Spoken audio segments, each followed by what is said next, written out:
गणपतिं हवामहे कविं कवीनामुपमश्रवस्तवम् ज्येष्ठराजं ब्रह्म। నమస్తే, బాగున్నారా? Congratulations sir. భోంచేసి వెళ్ళండి. తప్పకుండా. పక్కకి జరుగు. నమస్తే. ఏంది డ్రెస్? ఏంది బుల్రెడ్డి చెప్పలేదా? ఏంది చెప్పేది? పెళ్లి కూతురు ఎట్టా ఉండదు, థియేటర్ మీద కూర్చునేదానిలాగా ఉండదా, సినిమాలకు పోయేదానిలాగా ఉన్నది. ఏయ్ పంచెత్తకరారా.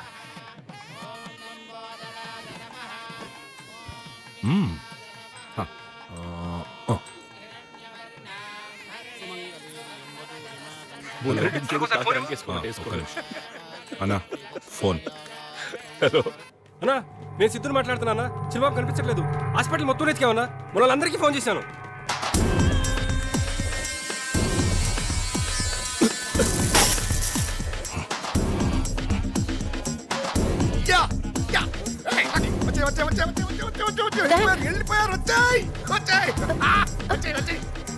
వెళ్ళిపోయారు.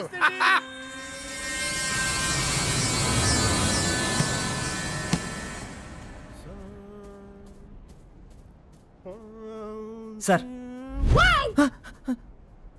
నేను కూడా కుంఫు నేర్చుకుంటాను సార్. కుంఫు నేర్చుకుంటాను కూడా సార్. సర్టన్లీ నేర్చుకో. ఈరోజు జాయిన్ అయిపోతాను సార్. ఈరోజు జాయిన్ అయిపోతా సార్. చూడు, నీళ్ళు చాలా హుషారు ఉంది. చూడు, కుంఫు నేర్చుకోబోయే ముందు వార్మప్ చేయాలి. వార్మప్ చేయడం అంటే తెలుసా? తెలియదు సార్. ఇలా బాడీని బాగా లూజ్ చేసుకో. బాడీని బాగా లూజ్ చేసుకుంటే మనం అని ఫైటింగ్ చేయబోయే ముందు ఇంకొకసారి వార్మప్ చేసుకొని ఓకే. ఏం భయపడకు. నీలాంటి కొత్త కుర్రోళ్ళకి కుంఫు నేర్పించడానికి ఇలాంటి బ్యాచ్ ని పిలిపిస్తాను సార్. ఈ బ్యాచ్ తో మనం ప్రాక్టికల్ గా నీకు నేర్పిస్తాను. దాన్ని చూసి నువ్వు బాగా నేర్చుకో. ఇది చిన్న ట్రయల్ పార్ట్ లాంటిది. This is all American style box. I am going to shout it.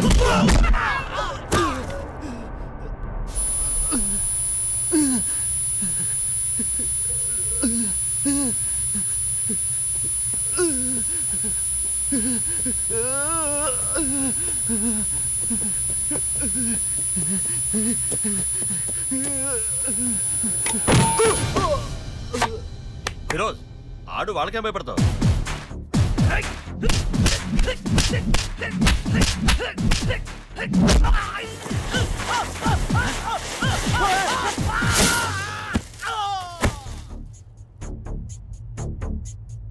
Let's go.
ఏంట్రా అందరూ సత్యాగ్రహానికి వచ్చినప్పుడు వస్తున్నారు?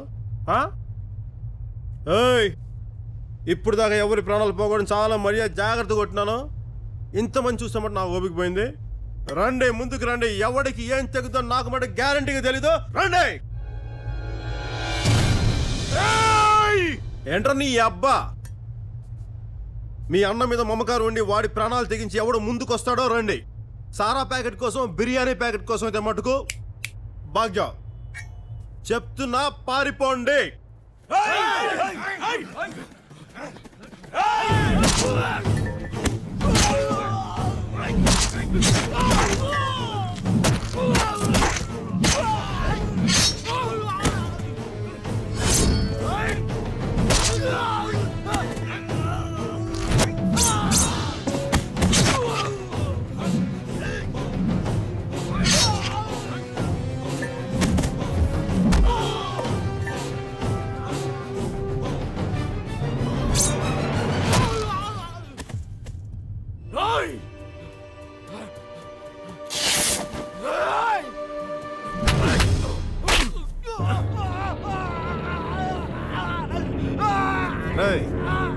కండలు పెంచాల్సిన బాడీ ఒకదాని కదరా, ఏళ్ళకు కూడా పెంచడం నేర్చుకోరమ్మా ఐకేలా.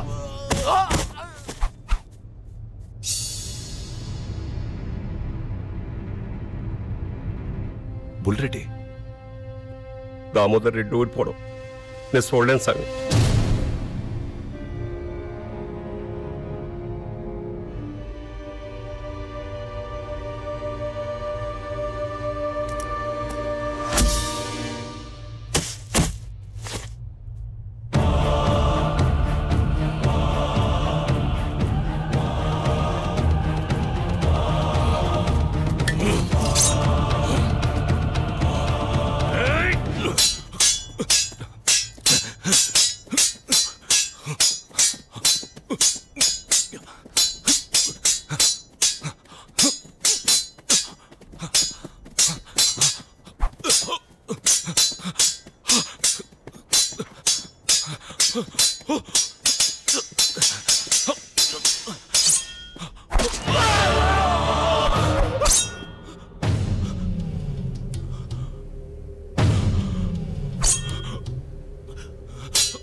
ఇదే అంకుల్ భయం అంటే.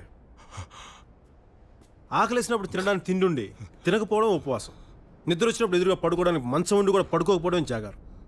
కోపం వచ్చినప్పుడు చేతిలో కత్తి ఉండి తెగ నరకడానికి తలకాయ ఉండి కూడా నరక్కపోవడమే మానవత్వం. అది నాలో ఉంది. నీలో ఉందా? నీలో ఉందా?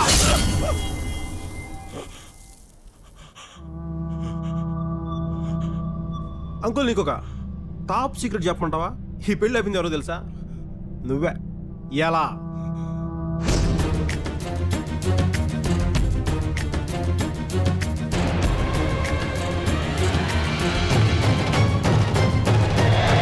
పులిలా తిరగాల్సిన వాడు పేషెంట్ల విక్రమ్ హాస్పిటల్లో బెడ్ మీద పడున్నాడు.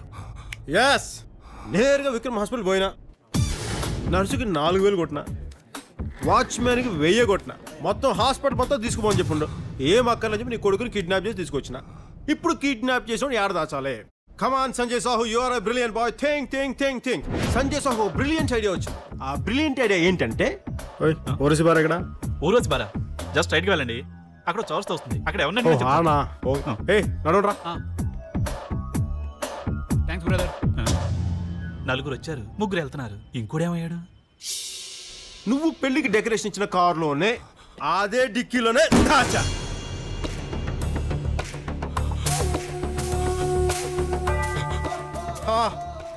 చూసావు అంకుల్ సంజయ్ సాహు హ్యూమానిటీ. వీడికి ఆక్సిజన్ గ్లూకోజ్ మిస్ అవ్వకుండా జాగ్రత్తగా పెట్టాం. వీడు ఎన్ని తప్పుడు పనులు చేసినా. అయినా నీకు అసలు బుద్ధి ఉందా? నన్ను పట్టుకోవడానికి 8 నెలలు దొప్పించుకున్నావు కదా, దానికి బదులు 8 ఏళ్ల వయసులో వీడి గురించి పట్టించుకుంటే ఈ పాటివాడు అబ్దుల్ కలాం అంత గొప్పగా ఉండేవాడు. సంజయ్ సాహు నువ్వు మరీ పర్సనల్గా తీసుకోకరా. అంకులు, నువ్వు మాలా చదవు, ఇంటర్వ్యూలకు వెళ్ళవు, ఉద్యోగాలు చెయ్యవు, ట్యాక్సులు కట్టవు. అయినా నేను సుఖంగానే కదా ఉండమంటా. ఇంతకుమించి మేమేం చేయాలా? చచ్చిపోవాలనా? అందుకే చెప్తున్నా, ఏదో తల్లి బిడ్డ న్యాయంగా బతుకుదాం. నువ్వు అలా కార్లో తిరుగుతూ గుండాయిసం చేసుకుంటావు, మేము అలా పక్క నుంచి గుట్టు చెప్పుడు కాకుండా వెళ్ళిపోతాం.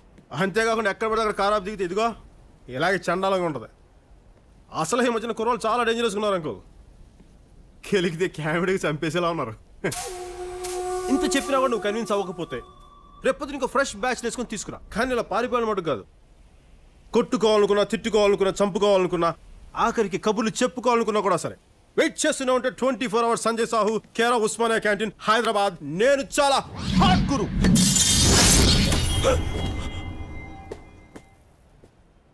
ఆల్కోట్ తెలి దిగిపోయిందండి uncle.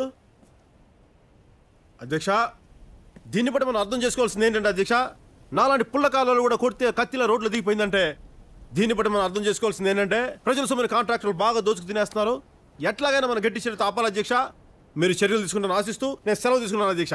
How how sir sir sir మళ్ళీ ఏంట్రా? అతన్ని చంపకుండా ఎందుకు వదిలేశారు సార్?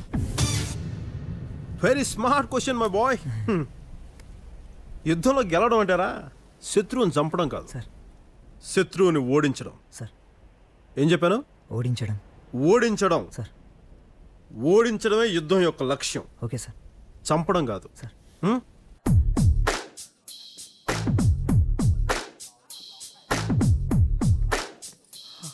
అయ్యా మా నాన్న. నేను చంపలేదు, వాడు చచ్చిపోతే మాత్రం నా తప్పు కాదు. ఆ గ్యాప్ ఇచ్చావు చాలు. వెళ్ళు. ఏదో అందరూ ఒకసారి కళ్ళు మూసుకోండి.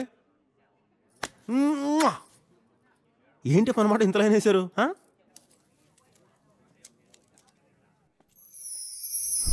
ఆ తర్వాత ఎందుకో దామోదర్ రెడ్డి ఎవరితోనూ మాట్లాడలేదు. తన వాళ్ల ముందు ఓడిపోయాననే అవమానంతోనూ బుల్లిరెడ్డి చనిపోయాడనే బాధ వల్ల అతను మాట్లాడటం మానేశాడు. బాధాకరమైన విషయం ఏంటంటే తన కొడుకుని డిశ్చార్జ్ చేసిన రోజే అతన్ని హాస్పిటల్ అడ్మిట్ చేశారు. రోజు సాయంత్రం మాత్రం అదే పార్క్కి తీసుకొచ్చి అతను కూర్చోబెట్టేవారు. అతను రోడ్డు మధ్యలో ఉన్న కత్తిపిడినే చూస్తూ ఉండేవాడు.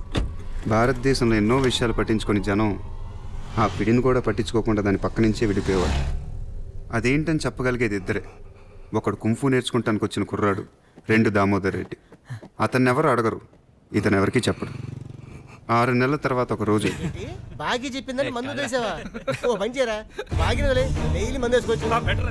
సెల్ ఫోన్ రింగ్ అవుతుంది చూడు, మేవడేమో వెళ్ళి అయితే అంతేరా. నేను చూడు బేవార్స్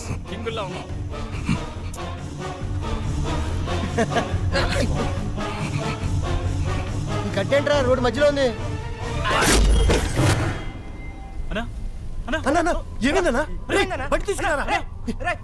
అలా ఒక పెద్ద ఫ్యాక్షన్ లీడర్ని సంజయ్ సాహు లాంటి మామూలు కుర్రాడు రక్తం చుక్క కూడా కింద పడకుండా చంపడానికి కారణమైన ఆ కత్తి ఆ రోడ్డు కింద మిగిలిపోయింది. కొన్నాళ్ళ తర్వాత దాని మీద ఇంకో రోడ్ వేశారు. ఈసారి కాంట్రాక్టర్ మంచోడు, దాంతో ఆ కత్తి ఎప్పటికీ బయటపడలేదు.